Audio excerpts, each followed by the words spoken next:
Hello and welcome to the New England Job Show. My name is Brian Henchy and our guest today is Kim Carpentier. He is the General Manager of Valley Credit Repair and Credit Coaching. He has over 30 years of business ownership and business consulting experience. He bought his first office equipment dealership in 1977 and built it into a $12 million business. Using his vast business experience, Kim is General Manager of Valley Credit Repair and Credit Coaching that educates and supports consumers on what credit is, how it affects every aspect of our lives, and how to keep your credit score as high as possible to reap the resulting rewards. Kim Carpentier, welcome to the New England Job Show. Thanks, Brian. Great to be here. Great. Pleasure. So let's start at the most basic point we can get when it comes to credit. Okay. A lot of us just live our lives not thinking about credit. We just live our normal lives. Why should we even care about what's on our credit reports? From an employment value, credit reports are included in background checks. So just the fact that they're there, all right, means that the employer or potential employer, okay, is reviewing what your credit history is. Now, the point I want to make that's clear, and there's a lot of confusion on this, the employer gets your credit report. They do not get your credit score. Okay, a lot of people say, well, they get my credit score, it could be a real bad score. They actually get more damaging information than just a credit score. They get your entire credit history. Plus, they get all of your personal history too. So I've had situations with people where they've actually been knocked out or out of situations because there was something on their credit report which was wrong. It bounced against the resume, which didn't have it on it, and all of a sudden we have a problem here. So what's an example of something that would come back as being wrong? Past employers. Okay. Okay, let's say that someone, you have your resume and you say, here's my past employers, okay, and all of a sudden your credit report has an erroneous entry. Okay. It says your past employer was XYZ Corp. Okay. And you've never worked for XYZ Corp. And now the employer's sitting there saying, well, why isn't XYZ Corp on your resume? But isn't it fair that when you build your own resume that if you don't want to include a certain job experience, you don't have to, right? Yeah, so but why I would think that be disqualifying? Right. I think that in today's world, in the way the job market is, knockouts are very important. You know, if that were to stop somebody from making the call or putting you in the right pile, all right, that's damaging. You don't even get into the door because of the discrepancies between resume and the credit report. Okay. So how often do potential employers actually pull credit reports? Well, I got some stats here. Okay. Back in 1998, only 25% of employers used background checks that include credit reports. Okay. Occasionally. Okay. All right. Now, it's exploded recently. 60% of employers now run credit checks, background checks. So over half nowadays. Over half. Sometimes. Not all the time. You know, I don't think that a background check is run a lot on a shipping personnel or something like that. Unless you're shipping something, you know, something important, financially mattered, or hard drives that have, you know, protective information on it or something like that. Classified documents, you know, they wouldn't do that. But so suppose I mean, there have to be some jobs that you're basically guaranteed that you're going to get a credit check, right? If you're in the financial services industry, Exactly. if you're if you have a security clearance. Yep. But basically, is it your opinion that no matter what your job is, that you should make sure that you know what's on your credit report? Right. Even if you're working at McDonald's? Exactly. Well, credit reports, yes, because you're handling money. All right. If you're behind the cash, and I don't know if McDonald's does or not, but if you think about it, there is a rhyme or reason to it. And that's all that needs to be to satisfy for an employer to be able to pull a background check, okay? So if you're handling money at McDonald's, you're the manager of McDonald's, you close up at night, you know, there could be a reason for processing a employment record or a background check, which would include your credit report. Okay. Okay, so there are reasons. Now, anybody that is in a financial situation, let's say that you're the CFO of a company or in the financial arm of a company, chances are you're going to get a background check that's going to include a credit report. They want to know that you're not behind on all your debts. There's no reason to worry about you do anything funny with the numbers. So a credit report's going to have your past addresses, past employers, Exactly. Debts. Not all your past employers, but Okay, but some. they'll have a list of 2 or 3 of them. Okay. Okay. So if all of a sudden there was a mistake, or let's say there was an address in Oregon, you never lived in Oregon, and that's not what happened. What about legal issues? Say if somebody, Legal issues, they will have liens. Okay. So if there's a tax lien erroneously filed, that'll be on the report. They'll also have any kind of foreclosures or late payments or bankruptcies or anything that goes through the court system is on that too. Boy, okay. Yeah, so it That's does important for some digs people, deep. not It for digs, me, but- it digs deep because if you think about it, not that the score is part of the employment record, okay, the credit score, but all of these things factor into a credit score. Okay, so all of that is going to be listed on your credit report. Okay. Because that's what they're using it for. So all this information is out there, and who knows, all the information that could end up on your report. Sure. I mean, it could be from almost anywhere. But how accurate are these things? I mean, because there's so many institutions out there between the banks and the courts and the this and the that and jobs and whatever.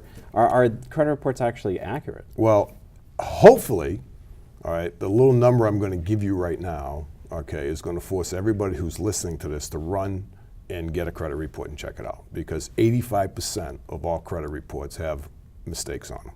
85%. 85%. Why is the number so huge? Okay. 85%. You got to understand. If I got my job wrong there's 3 85% of the time, I wouldn't have a exactly. job. Well, So- we're going to go into that's a whole separate area. Okay, but the credit bureaus are clearinghouses. Okay, they're called data providers, which are banks, collection companies, credit card companies, and they're providing data on a daily basis. Millions and millions of information, bits of information are forced into the credit bureaus. Okay. Now, the credit bureaus are clearinghouses, okay? Legally, they're supposed to vet anything that comes in and it gets put on a credit report, but it's really over demanding. I mean, it's really hard to try to vet that kind of information. But it's the data provider's responsibility to ensure that anything they put on a report is true. Okay. True, verifiable, and in a timely fashion. Okay. Okay. But what happens is that, especially, we'll take one course. We'll take collection companies. Okay. Okay. All right. The way that they do hate business, those people. I know, but the way they do business, and it is a business. It's a legitimate business. They're out there and they're doing what they're supposed to do. Okay. They're collecting money for people who have people that owe them money. Okay. I'll go with that for the Okay, moment. let's go with that for right now, okay? All right. So they're called tranches of debt. So they'll buy a complete spreadsheet with, let's say they buy $100,000 in debt and they pay $5,000 for it. Okay. Okay, so their responsibility right at the get-go is to send the person, it's called a Dunning letter. The Dunning letter goes to the person, and the person has 30 days now to respond, say whether it's his debt or not. Well, these things look like trash. People get them, they throw them away. It looks like junk mail, so the 30 days goes by. After 30 days goes by, they have all the right in the world to throw in a credit report. The problem is that it's not legal, because in order for something... Which part's not legal? Putting on your credit report. Oh. In some situations, I can't say all situations, but if it's an old debt and they don't have any of the backup information, you know what's going on in the mortgage industry today, people are trying to foreclose but they don't have the signed documents. Yeah. Same thing applies to collections. If you don't have the original documentations or the signatures or anything like that, they cannot be put on a credit report, but they do it. They just throw it on. It's an automated system, boom, boom, boom, they all go on, hoping that at some point in time someone's going to buy a house and they got a $500 debt on there and they got to pay it off before they get the mortgage and get the money out of it. Or they call them up and harass them or whatever they do, but they try to collect the money. Okay. But those are the kind of things that show up. Now, they're erroneous too, because chances there's a lot of mix-ups on Social Security numbers. They don't have. It could be a wrong address. It could be misspelling. It could be a junior senior. Those are big. Junior seniors are big. All right. I've had juniors coming in, and senior had to declare bankruptcy, and all of a sudden junior's going for a home, and it's not his bankruptcy that's on the report. Okay. So you got to watch that stuff, and this is what I'm saying. That's why 85% of all credit reports have errors. Now, some may be insignificant to one person, but if you're going for a job, everything, in my mind, everything should match. Your resume, the information in your resume and the information in your credit report should match. Okay. So why don't we just talk about, before we take our first break here, what is it that every job seeker, they want to make sure that they get the job, whatever job that they apply to, they want to get it. What's the biggest thing that they got to do to make sure that their credit report is in check? Pull it. Go to one of the sites and pull a credit report. Now there is so a if free you pull one. it from just one, is that as That's good the as problem. getting it from No, all three? That's the problem. The problem is that the background check people could be pulling it from Experian, Equifax, or TransUnion. So you don't know which one it's really coming from. Right. Okay, so you actually have to pull it from all three. Okay. Now, there is the free one out there, which is called annualcreditreport.com. Everybody's entitled to one free report a year. The federal government forced the big three to do this. Is that actually a government website? No, What is absolutely it not. again? Annual? Annualcreditreport.com. Okay. Okay. Now, they are forced to give every consumer one free credit report a year. Okay. Okay. But you have to get it from all three bureaus, so you have to go in and get all three of them. And then it's so confusing. I mean, I'm in credit repair. I've been in credit repair for a while. I don't use it because I can't read it. You're talking about the Annual credit, the report that you get. Now, all the information is there, and my hat's off to them, but I don't use it for my own business because it's just too confusing, And not only that, but you have to have three reports that you're looking at the same time. You don't know which one is being, like this credit card is reported this way here, it's reported this way here. So by the time you vet it and you look it out and you figure it out, you're completely confused. So do you not even recommend that website? Should people just go straight to the I recommend big it three? if they just want to do one every 3-4 months. Then you pull one from one, just to make sure there's nothing major, But I have a website that I use in my business. There's a 7-day $1 trial period. You can pull your report. It has this credit card, all the three credit bureaus, how they're reported. Okay, and it's really clear, so you know exactly what's going on. And that's the one I use. Wow. All right, and it's called creditchecktotal.com. Creditchecktotal.com. If someone's interested. And that's your business? No, it has nothing to do with me. It's a complete third party. I have Okay. nothing to do with it. Just curious. No, just wanted to no, ask. I have nothing to do with it. It's expensive, but I use it because they update their information every day. And that's what I need when I'm helping my clients clean their credit reports. Cool. Well, that's a good place to break. We're going to take our break and come back with some more New England Job Show right after this. We'll be right back. I'm Brian Henchy. Local government, local educational institutions, and local community members all use cable access TV to communicate their message. They depend upon it as an affordable means of outreach. Public educational and government access television empowers local government agencies, individuals, and groups to use the media to speak directly to their constituents in a more direct and cost-effective way. Make sure everyone has a voice. Support your local PEG channels. Big. I'm big. I'm big. I've done big things. Some even say I'm bigger than life. But you know what? There's nothing bigger than life. Not when someone you love is fighting to live. You want to do something big? You want to do something big? Sign up to Donate Marrow and save a life. Take the first step at BeTheMatch.org. See how big you can be. You could be the one to save a life.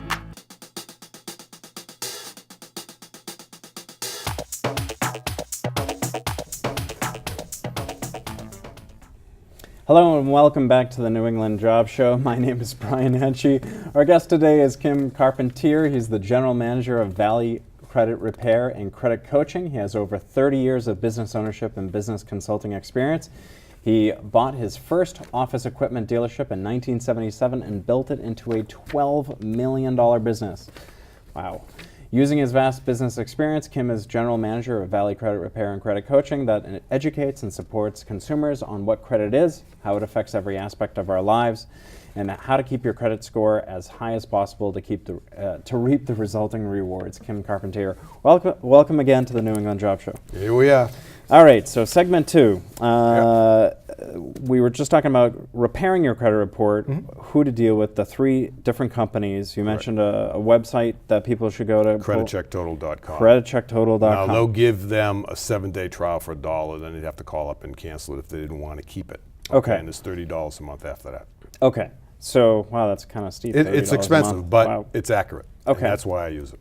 So, so one of my questions is, if 85% of the credit reports are wrong, that's a lot of error. And as somebody who doesn't want to spend his whole life dealing with credit, Yep. I want to minimize my time with fixing credit issues. How much time and effort should any of our viewers expect to get to spend in order to fix their credit reports?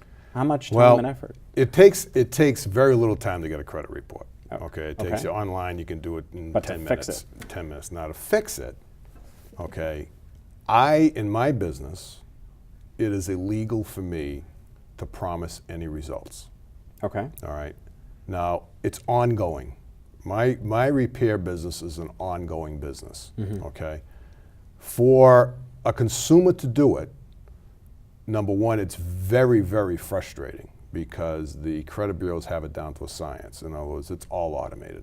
So you send it in and you say, you know, my dog died yesterday, I didn't get the payment out on time, you know, I'm really sorry, you know, I was only a day late, you know, there's none of that stuff. What it is they've got, I think it's 22 different codes that they put on your letter. So you send a letter and you say, you know, okay, not his, or there's somebody there that just tracks it and puts a number on it.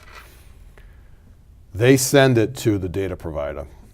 Okay, now I want you to understand that by law, that data provider is supposed to vet every inquiry or every dispute that's put forth to that data provider. Okay. However, now, in real life, now let me tell you, what the credit bureau's developed is a service called eOscar.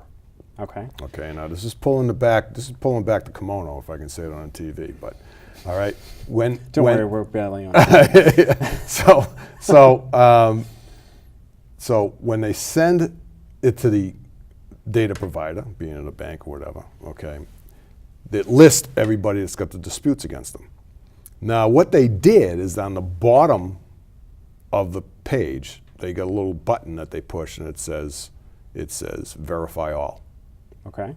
They hit that button, they verified all 1,000 disputes, and it goes back to the credit bureaus. Fantastic. Okay. Okay. So that's completely illegal. The courts know about that and stuff like that. So frustration ends up coming in, and that's what I'm saying from a coaching standpoint. That's probably my biggest challenge with the individual I work with is to teach being patient, because they figure I sent one letter, I was right, it should come off. It doesn't happen that way. So how much time and effort should people expect? You're looking at 6 to 9 months. Wow. 6 to 9 months if you continually write the letters. How many letters does Well, you one could be looking at sometime? four letters plus individual letters going to 4 letters to each credit bureau. All right, and then you'd be looking for every data provider, be it a collection company or a bank or whatever like that. You could be sending letters to each one of those. So you could end up with a class of 25 to 30 letters. Wow. You know, and that's why we automate our system, so that we take the frustration out of it, so that the consumer sits there and doesn't, you know, have to go through all that stuff. They get all the mail, they get all the correspondence, they know what's going on. They're kept in the loop all the time. It's just that we try to keep them calm and, you know, take your time, it's going to happen. Now, sometimes it can happen the first round. You know what I'm saying? Sometimes a consumer can be lucky and it just happens to hit the right button and bang, it comes off. All right, so they think that it's an easy process, but it's not an easy process. I just want to give you a quick story about me that Yep. I had a debt that I didn't take care of properly and on time, and I'm not thrilled at all about people who collect debts because they can be jerks. Anybody who's ever been chased by a Right, credit or a debt collector. There are some bad apples There are out some there. horrible apples out there. right, But right. anyway, so I have been listening to a money radio show, actually locally here at 96.9 WTKK. And his advice was, if you have a debt from some data collector, as we were talking about them here, keep on going up the chain of command at that company and go as far as you can go. And I had asked when I called up and said, "Oh, well, how far up should you go?" And his response was to the president of the company, Right. if that's what it takes. So persistence seems to be very key to making this happen. Right, and they understand that a lot of people, 75% of the people get turned down when they launch their first letter. Okay, go away. Yeah, so you gotta keep it up. So I always think not. you kind of already answered this question before, Yeah. but one of the things I thought perhaps was if you get one of your credit reports fixed with TransUnion or Yep. Equifax or what's the third one, Experian? Experian, yeah. If you do one of them, does that take care of the other ones? No, they're all So you independent have to companies. go- Yeah, they're independent companies. The only time that they will communicate with each other is if there was any kind of identity theft. Oh, really? If you have identity theft and you call one of them, they will alert the other two, and Really? a 90-day hold will be put on your account Okay. until you provide them with the information that you need to provide them with for identity theft. Okay, all right. So Wow, they okay. can do that too. And you said before that you, go ahead. One point I wanted to make sure I make, Sure. I'm just looking at my notes here, is that any kind of background check or employment check is completely legal. So I just want everybody to understand that. It's not something that the employer is doing that's illegal. You know, most of the applications today have that on it. You know, do you give us the right to da-da-da-da-da? And so it is legal. It's you know, the state verifies it. It's there. So just to let people know that it does happen, you know, and to make sure that they keep an eye on their credit reports. So if I pull my credit report, I see that there are issues with it. I write all my letters. It takes 6 or 9 months to do. I do seemingly all these right things. At the end of all this time and effort and energy and postage, Right. is it reasonable to expect that things will actually happen? If you do, and if you stay steadfast, and you stay on top of the system and the process, all right, you will be successful. Okay. You will be successful, and that's what I say to my clients. You know, if what you're telling me is the truth, all right, this is going to be taken care of. Okay. Now, I can't tell you how many hoops we're going to have to jump through, but we'll jump through as many as we have to in order to get this taken care of for you. Cool. All right, so there is an out. There is an end to it. So also, I've heard it lots of places before that recommend that whatever you can do to get your once a year free credit report, whatever, make sure that you do that to stay on top of seeing what's on your credit report.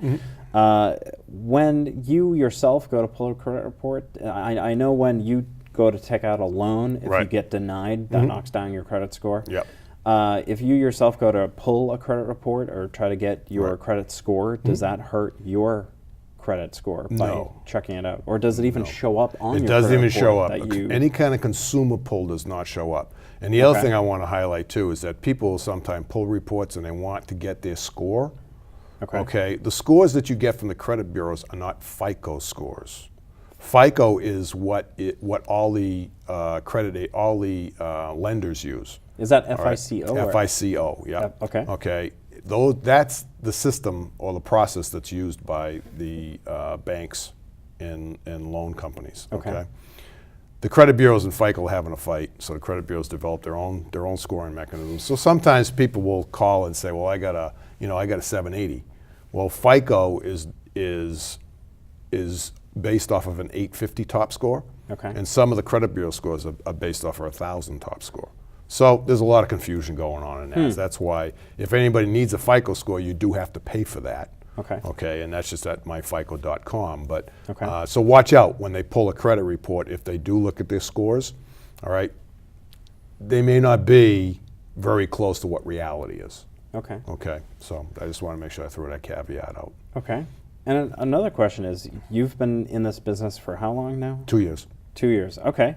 So, do you have any stories about people that you've helped, and or big turnaround stories, or somebody had a horrible situation, maybe they couldn't get a job, or do you have any anecdotes? Well, we've had big stories. The majority of the people that I deal with are referred by mortgage brokers or loan officers to help them rectify the situations on their credit reports so they can get approved for loans. Okay. But I did have one gentleman who had a past employer that was incorrect on the credit report. Okay. Okay, and we had to work diligently to get that off.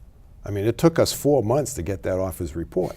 Okay, and that was right. I mean, it was correct. It just so happened that his fiance lived at the same address as he did, and they got mixed up because they were on the same credit. They were on the same credit pull, so they must have bought the house together or something like that. All right. All right, and all of a sudden that past employment ended up on his record.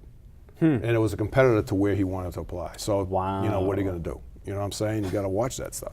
And it's not on his it's not on his resume to begin with. So, you know, he could get bounced and not even be considered for an interview. Do you actually recommend to everybody to put every job that you have had within, you know, however far back your resume goes, to make sure it's on your resume? You know, I'm not an employment guy. All right, I'm just asking so I that. can't. I don't know what you should do. You know what I mean, as far as a resume goes or anything like that. Okay. So I wouldn't be the right person to ask on that. All right. I figured I'd I hear at you. least ask that. Yeah. What about other situations where somebody ran into, I don't know, do you have any? Well, I've had a lot of success stories. I mean, going from, you know, taking someone from a 580 to 780 and getting them approved at the best rates going. Everybody wants to make sure that when you're going for loans or something like that, you want to make sure you get the best rate possible, because you're going to get approved, but you may not get approved at a good rate. All right. I mean, if you're going for an automobile, try to do the best you can cleaning up your report before you go, because it could be a differential of, you know, $50 to $100 a month differential between what you should be paying. I mean, what everybody else is paying, what you're paying. You'll get the car. It's just going to cost you more. So I guess probably the biggest point that we should make to all our viewers is that if you're going to try to get your credit reports fixed, get them done now. Don't wait until you have to go out and buy something. Get it done now. Diligence. Yeah, and you got to be persistent. So I want to thank you very much, Kim problem. Carpentier, for coming on the show. You got it. And we'll be back with another episode of the New England Job Show. Thank you very much for watching. My name is Brian Henschey, and we'll see you next time on the New England Job Show.